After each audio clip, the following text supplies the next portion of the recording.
ಈ ನಡುವೆ ಈ ಮಾಸ್ಕ್ ಮ್ಯಾನ್ ಬುರ್ಡೆ ಮ್ಯಾನ್ ಚಿನ್ನಯ್ಯನ ಪೊಲೀಸ್ ಕಸ್ಟಡಿ ಸೆಪ್ಟೆಂಬರ್ 3ಕ್ಕೆ ಅಂತ್ಯ ಆಗ್ತಾ ಇದೆ ನಾಡಿದ್ದು.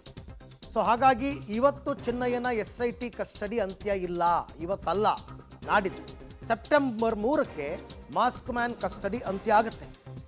ಸೊ ಹೀಗಾಗಿ ಇವತ್ತು ಚಿನ್ನಯ್ಯನನ್ನು ಕೋರ್ಟ್ಗೆ ಹಾಜರುಪಡಿಸಲ್ಲ. ನಿನ್ನೆ ಎಲ್ಲ ಇವತ್ತೇ ಕೋರ್ಟ್ಗೆ ಹಾಜರುಪಡಿಸ್ತಾರೆ ಅಂತ ಇತ್ತು. ಇನ್ನೆರಡು ದಿನ ಟೈಮ್ ಇದೆ. ಆ ಬುರ್ಡೆ ಚಿನ್ನಯ್ಯನಿಗೆ SIT ಗ್ರಿಲ್ ಮಾಡ್ತಾರೆ. ಬುರ್ಡೆ ಪ್ರಕರಣ ಸಂಬಂಧ ಮತ್ತಷ್ಟು ಮಾಹಿತಿ ಸಂಗ್ರಹ ಮಾಡೋ ಸಾಧ್ಯತೆ ಇದೆ, ಅಥವಾ ಇನ್ನೂ ಒಂದೆರಡು ಕಡೆ ಸ್ಥಳ ಶೋಧ ಆಗಬೇಕು. ತಮಿಳುನಾಡಲ್ಲಿ ಸಸ್ಯಮಂಗಲದ ಹತ್ರ ಆತನ ಎರಡನೇ ಪತ್ನಿ ಇರೋ ಜಾಗ, ಮತ್ತು ಮಂಡ್ಯದ ಆತನ ಹುಟ್ಟೂರು, ಅಲ್ಲಿಗೆ ಏನಾದ್ರು ಕರ್ಕೊಂಡು ಹೋಗ್ತಾರಾ ಗೊತ್ತಿಲ್ಲ. ಮೊನ್ನೆ ಎಲ್ಲ ಬೆಂಗಳೂರಿನಲ್ಲೇ ಇದ್ದರು. ಬೆಂಗಳೂರಿನಲ್ಲಿ 2 ಕಡೆ ಸ್ಪಾಟ್ ಮಹಜರ್ ಮಾಡಿದ್ರು, ಮತ್ತು ಬೆಳ್ತಂಗಡಿಗೆ ವಾಪಸ್ ಕರ್ಕೊಂಡು ಹೋದರು.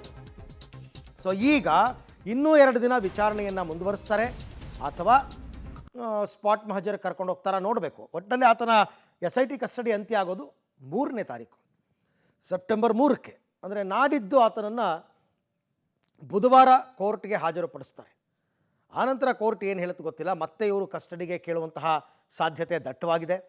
ಪೊಲೀಸ್ ಕಸ್ಟಡಿಗೆ ಅಂದರೆ ಇಲ್ಲಿ ತನಕ ಏನೇನು ಮಾಡಿದ್ವಿ ಅಂತ ಕೋರ್ಟ್ ಗಮನಕ್ಕೆ ತರಬೇಕು. ಕೋರ್ಟ್ಗೆ ಅನ್ನಿಸ್ಬೇಕು ಇನ್ನಷ್ಟು ದಿನ ಈ ಥರ ಪೊಲೀಸ್ ಕಸ್ಟಡಿನಲ್ಲಿ ಇರಬೇಕು ಅಂತ. ಹಾಗಿದ್ದಾಗ ಮಾತ್ರ ಪೊಲೀಸ್ ಕಸ್ಟಡಿಗೆ ಕೊಡ್ತಾರೆ, ಇಲ್ಲ ಅಂದರೆ ಜುಡಿಷಿಯಲ್ ಕಸ್ಟಡಿ ಕೊಟ್ಬಿಡ್ತಾರೆ. ಈ ಎಲ್ಲ ವಿಚಾರಕ್ಕೆ ಸಂಬಂಧಪಟ್ಟಂತೆ ಮತ್ತಷ್ಟು ಮಾಹಿತಿ ನನ್ನ ಕೊಲೀಗ್ ದೀಪಕ್ ಜೈನ್ ಅವರಿಂದ ಪಡ್ಕೊಳ್ಳೋಣ. ದೀಪಕ್, ಈಗ ಚಿನ್ನಯ್ಯನ ಪೊಲೀಸ್ ಕಸ್ಟಡಿ ಅಂತ್ಯವಾಗೋದು ನಾಡಿದ್ದು, ಅಂದರೆ ಸೆಪ್ಟೆಂಬರ್ 3ಕ್ಕೆ. ಸೊ ಹಾಗಾಗಿ ಇನ್ನೂ 2 ದಿನಗಳ ಕಾಲಾವಕಾಶ ಇದೆ SIT ಅವರಿಗೆ. ಸ್ಥಳ ಮಹಜರಿಗೆ ಅಂತ ಬೇರೆ ಕಡೆ ಕರ್ಕೊಂಡು ಹೋಗ್ತಾರಾ, ಅಥವಾ ಬೆಳ್ತಂಗಡಿಯಲ್ಲೇ ವಿಚಾರಣೆ ಮಾಡ್ತಾರಾ? ಸೊ ಇವತ್ತು ನಾಳೆ ಏನಾಗಬಹುದು ಹಾಗಾದರೆ? ಅರವಿಂದ್, ಇವತ್ತು ಕಂಪ್ಲೀಟ್ ಆಗಿ ಪೇಪರ್ ವರ್ಕ್ ಮಾಡುವಂಥ ಸಾಧ್ಯತೆ ಇದೆ. ಯಾಕಂದರೆ 2 ದಿವಸ ಚಿನ್ನಯ್ಯನನ್ನು SIT ಪೊಲೀಸರು ಬೆಂಗಳೂರಿನಲ್ಲಿ ಮಹಜರನ್ನು ಮಾಡಿಸಿದ್ರು. ಅಲ್ಲಿ ಪ್ರಮುಖವಾಗಿ ಆತ ಎಲ್ಲೆಲ್ಲಿ ಓಡಾಡಿದ್ದ, ಯಾವ ಪ್ಲೇಸ್ಗಳಲ್ಲಿ ಮೀಟಿಂಗ್ ಮಾಡಿದ್ದ, ಮತ್ತು ಬುರುಡೆಯನ್ನು ತೆಗೆದುಕೊಂಡು ಹೋಗಿ ಇಟ್ಟಿರುವಂತಹ ಅಲ್ಲಿ ಮನೆ ಇದೆ ಜಯಂತ್ ಅವ್ರದ್ದು, ಆ ಜಯಂತ್ ಮನೆ, ಆ ನಂತರ ಒಂದು ಸರ್ವಿಸ್ ಅಪಾರ್ಟ್ಮೆಂಟ್ನಲ್ಲಿ ನಿರಂತರವಾಗಿ ಮೀಟಿಂಗ್ ಆಗಿತ್ತು. ಈ ಎಲ್ಲ ಹೋರಾಟದ ಪ್ಲ್ಯಾನ್ಗಳು ಆಗಿತ್ತು ಅನ್ನುವಂಥದ್ದು. ಹಾಗಾಗಿ ಅದಕ್ಕೆ ಸಂಬಂಧಪಟ್ಟ ಪೇಪರ್ ವರ್ಕ್ಗಳನ್ನು ಮಾಡ್ತಾರೆ. ಮತ್ತೆ 10 ದಿವಸ ಆತನನ್ನು SIT ವಶಕ್ಕೆ ಪಡೀತದೆ ಅನ್ನುವಂಥ ಮಾಹಿತಿ ಇದೆ. ಇದಕ್ಕೋಸ್ಕರ ಎಲ್ಲ ಸಿದ್ಧತೆಗಳನ್ನು ಮಾಡ್ಕೊಂಡಿದ್ದಾರೆ. ಪ್ರಮುಖವಾಗಿ ತಮಿಳುನಾಡು, ಕೇರಳ ಮತ್ತು ರಾಜ್ಯದ ಬೇರೆ ಬೇರೆ ಭಾಗಗಳಲ್ಲಿ ಅವರು ಎಲ್ಲೆಲ್ಲಿ ಓಡಾಡಿದ್ದಾರೆ ಅಲ್ಲೆಲ್ಲ ಮಹಾಜರು ಮಾಡಬೇಕು. ಅಗತ್ಯ ಬಿದ್ದರೆ ಒಂದು ಬಾರಿ ಡೆಲ್ಲಿಗೂ ಕೂಡ ಹೋಗಬೇಕಾಗಬಹುದು ಅನ್ನುವಂಥದ್ದು. ಹಾಗಾಗಿ ಮಾಸ್ಕ್ ಮ್ಯಾನ್ ಚಿನ್ನಯ್ಯನನ್ನು ಮತ್ತು ಯಾರೆಲ್ಲ ಜೊತೆಗೆ ಹೋಗಿದ್ದಾರೆ, ಸುಜಾತಾ ಭಟ್, ಮಟ್ಟಣ್ಣನವರ್ ಮತ್ತು ಮಹೇಶ್ ತಿಮರೋಡಿ, ಈ ಎಲ್ಲ ಟೀಮನ್ನು ಕರ್ಕೊಂಡು ಹೋಗ್ತಾರೋ ಅಥವಾ ಮುಂದಿನ ಹಂತದಲ್ಲಿ ಅದನ್ನು ಹೋಗ್ತಾರಾ ಅನ್ನುವಂಥದ್ದು ಆಗಬೇಕಾಗಿರುವಂಥ ಮಾಹಿತಿ.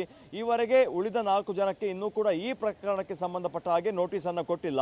ಹಾಗಾಗಿ ಮುಂದಿನ ಹಂತದ ಮಹಾಜರು ಮತ್ತು ವಿಚಾರಣೆಯ ನಂತರ ಆ ಪ್ರೊಸೀಜರ್ಗಳು ನಡೀತದೆ ಅನ್ನುವಂಥ ಮಾಹಿತಿಗಳು ಲಭ್ಯ ಆಗ್ತಾ ಇದೆ. 2 ದಿವಸ ಇವತ್ತು SIT ಕಚೇರಿಯಲ್ಲೇ ಪೂರಕವಾದ ಹೇಳಿಕೆಗಳನ್ನು ದಾಖಲು ಮಾಡುವಂಥದ್ದು, 2 ದಿವಸ ಬೆಂಗಳೂರಿನಲ್ಲಿ ನಡೆದಂತಹ ಪ್ರೊಸೀಜರ್ಗಳು ಏನಿದೆ ಅದಕ್ಕೆ ಸಂಬಂಧಪಟ್ಟ ಹಾಗೆ ಪೇಪರ್ ವರ್ಕ್ಗಳನ್ನು ಸಿದ್ಧತೆ ಮಾಡುವಂಥದ್ದು ಇದು ನಡೀಬಹುದು. ನಾಡಿದ್ದು ಮತ್ತೆ ಬೆಳ್ತಂಗಡಿ ಕೋರ್ಟ್ಗೆ ಪ್ರೊಡ್ಯೂಸ್ ಮಾಡಿದ ಮೇಲೆ ಮತ್ತೆ ಆತನನ್ನು 10 ದಿವಸ ಕಸ್ಟಡಿಗೆ ಪಡೆದು ಉಳಿದಂತಹ ತನಿಖೆ ಏನಿದೆ, ಮಹಾಜರು, ಅದರ ಜೊತೆಗೆ ಆತ ಹೇಳಿರುವಂತಹ ಹೆಸರುಗಳಿದೆ, 7-8 ಹೆಸರುಗಳನ್ನು ಹೇಳಿದ್ದಾನೆ ಆತ. ಅಂದರೆ ಕ್ಲೋಸ್ ನೆಟ್ವರ್ಕಲ್ಲಿ ಯಾರೆಲ್ಲ ಇದ್ರು ಅನ್ನುವಂಥದ್ದು. ಹಾಗಾಗಿ ಅವರ ವಿಚಾರಣೆ ಮತ್ತು ಅವರಿಂದ ಲಿಂಕ್ ಆಗ್ತಾ ಹೋಗ್ಬೋದು, ಬೇರೆ ಯಾರಿದ್ರೆ ಹಿಂದೆ ಷಡ್ಯಂತ್ರ ಮಾಡಿದ್ದಾರೆ, ಪಿತೂರಿ ಮಾಡಿದ್ದಾರೆ ಅನ್ನುವಂಥದ್ದು. ಅವರ ಲೆಕ್ಕದಲ್ಲಿ ಇದು ಹೋರಾಟದ ಒಂದು ಭಾಗ. ಆದರೆ ಆತ ಈಗ ಕೊಡ್ತಾ ಇರುವಂತಹ ಮಾಹಿತಿಯ ಪ್ರಕಾರ ಇದೊಂದು ಸಂಚು ಅನ್ನುವಂಥದ್ದು. ಆ 2 ಆ್ಯಂಗಲ್ಗಳಲ್ಲಿ SIT ಪೊಲೀಸರು ತನಿಖೆ ಮಾಡಬೇಕಾದ ಅನಿವಾರ್ಯತೆ ಇದೆ. ಹಾಗಾಗಿ ಹೆಚ್ಚಿನ ಪೊಲೀಸ್ ಕಸ್ಟಡಿ, ಹೆಚ್ಚಿನ ದಿನಗಳು ಆತ ವಶದಲ್ಲಿ ಇರಬೇಕಾದಂಥ ಅಗತ್ಯ ಇದೆ. ದೀಪಕ್, ಥ್ಯಾಂಕ್ ಯು ತಮ್ಮ ಎಲ್ಲ ಮಾಹಿತಿಗಾಗಿ, ಧನ್ಯವಾದ.